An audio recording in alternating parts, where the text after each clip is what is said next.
SnapFlash fam, buckle up, Botswana's politics just got turbocharged. The Botswana Democratic Party, BDP, the same party that ruled the country since independence, is now officially in the opposition, and they're coming in hot.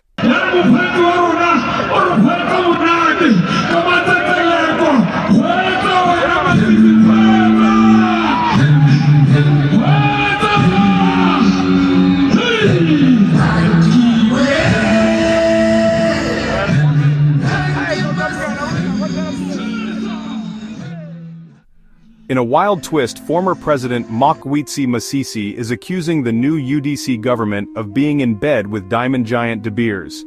But here's the kicker. Isn't this the same deal he brokered when he was in charge? Let's break it down. Think the BDP is right to clap back? Or is this just political popcorn? Smash that like, hit subscribe, and sound off in the comments. Once the most powerful man in Botswana, Masisi is now shouting from the sidelines. At a fiery press briefing, the former president accused the UDC of teaming up with De Beers to influence the 2024 elections. We had the most progressive mineral development policies and actions, particularly to do with diamonds. And I will tell you for what it's worth, we negotiated the best partnership deal ever globally to do with a multinational and a country when we negotiate with De Beers. Negotiations are hard, they're not easy things. And so from the lap of luxury where they sat, not knowing too much about negotiations, nor what we were doing, a lot of assault was directed at us by opposition parties then, when we interacted with De Beers. But nonetheless, we arrived at an agreement. We actually had agreed with De Beers to a formula which would result in, after 10 years, where there's annual growth of allocation of all diamonds mined in all the Botswana mines, shared between De Beers and the Botswana government, wherein after 10 years, from the time of the agreement, we would be sharing that allocation 50%, 50%. Unprecedented. I ask you now to ask the UDC government, help me ask them to declare publicly what concessions did they make. That was a signed agreement. We had signed it. It was a living, valid agreement. The only thing that had been outstanding, which we also ask you to help us ask the UDC government, was the one of tax. Because the De Beers, when we talked to them, were willing to sign the heads of terms of agreement, but not willing to sign the master agreement until they brought in what we thought was an exogenous issue, their tax. It was not part to or material to the negotiations, but they deliberately made it a party to the negotiations. And so they say they're going to refuse to sign until the tax issue is settled. But they wanted a political settlement of the tax issue, something we never do. So we refused. My government refused to yield to De Beers' pressure.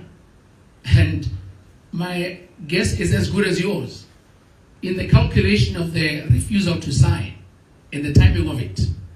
And what we saw as the apparent outspending by the UDC of ourselves by a factor of more than 1 to 15, 1 to 20, it's not hard to imagine where the financing may have come from.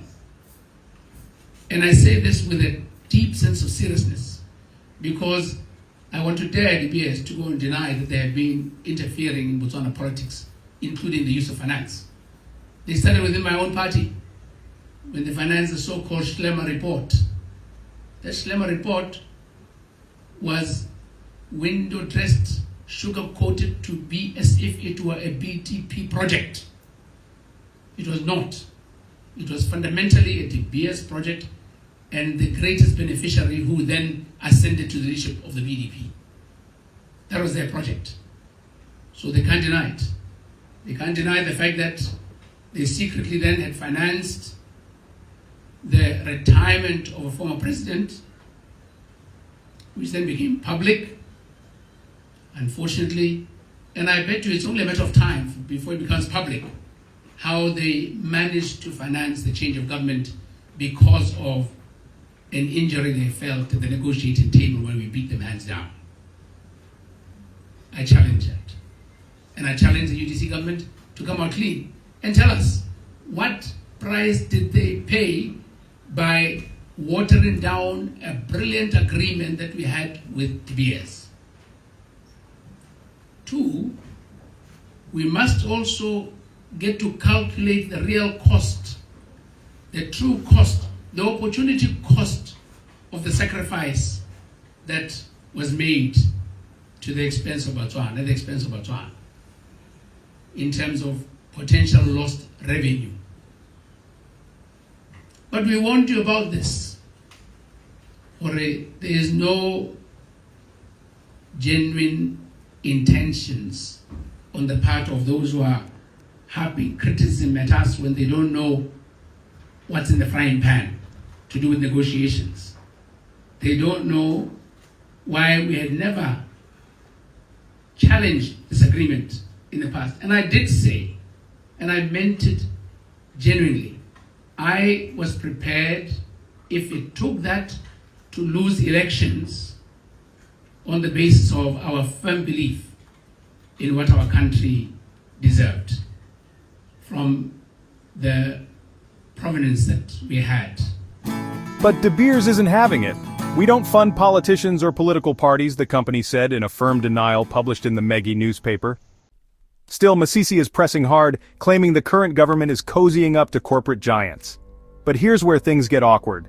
The same diamond deal he's trashing now? He celebrated it while in office, saying De Beers just needed to pay their tax.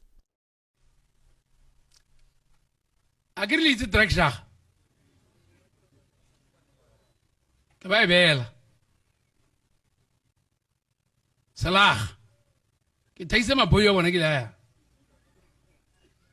nka palo ke lempurana le go tindi BS na go e be tla tsitla e be re bitsa ikile ba per ganna di kgwedi ka nna tharo di ka nna kae ba diega ha iske go e ka e be go wela 25% e be re mmona. The BDP now holds just 4 seats in parliament, their worst showing ever. So what's really going on here? Still, Masisi is no stranger to controversy. His detractors describe him as a political chameleon, often accused of truth fluidity, shifting narratives to suit his needs.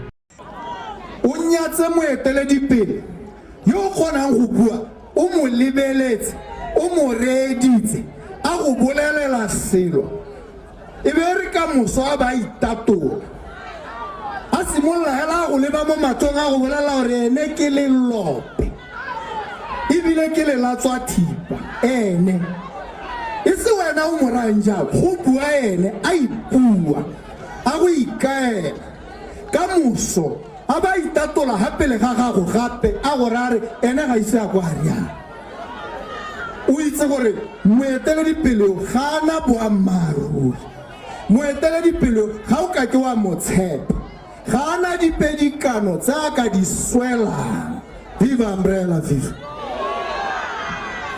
abata go wena gape a bua re di tswekele ga selothe are boikarabelo ja puso ya gago ga se go dira ditiro are puso ga e dire ditiro o ska wa ta go wena o re o sologetse gore a dire ditiro are ga se tiro ya gago abua o mo reditse o mo lebeletse aba hetoga ha ditlhopho di a tumela aba go raro ka dira ditiro di le 300,000 o itse gore moeteledipele yo o buang jang ga na boammaaruri ga itse dikano ga ka ke a swela dikano dipe viva umbrella viva.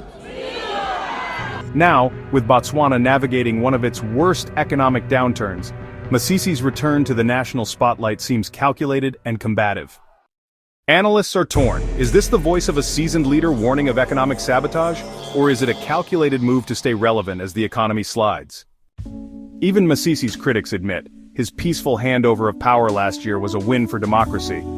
But now, some accuse him of truth fluidity, aka saying whatever fits the moment. This drama comes as Botswana faces serious trouble. Diamond revenues are plunging. The United States, under President Trump, slapped a massive 37% tariff on Botswana's diamonds. Lesotho's hurting too, and Africa is pushing back with calls for an Africa-first strategy. Botswana is fighting to keep its biggest export market alive, and navigating a global storm that's way bigger than party politics. So, is the BDP exposing something shady, or just throwing shade? If they were really worried about De Beers' influence, says one analyst, why didn't they say something during their 50-plus years in power? Meanwhile, everyday Botswana are focused on survival, rising unemployment, empty wallets, a country caught in a global diamond squeeze, and the last thing they want? More political noise. So what do you think, SnapFlash Nation? Is Masisi the voice of reason or a sore loser still licking his wounds? Drop your comments, hit that notification bell, and stay tuned, because in Botswana's political game, nothing's set in stone. Until then, keep questioning and stay informed.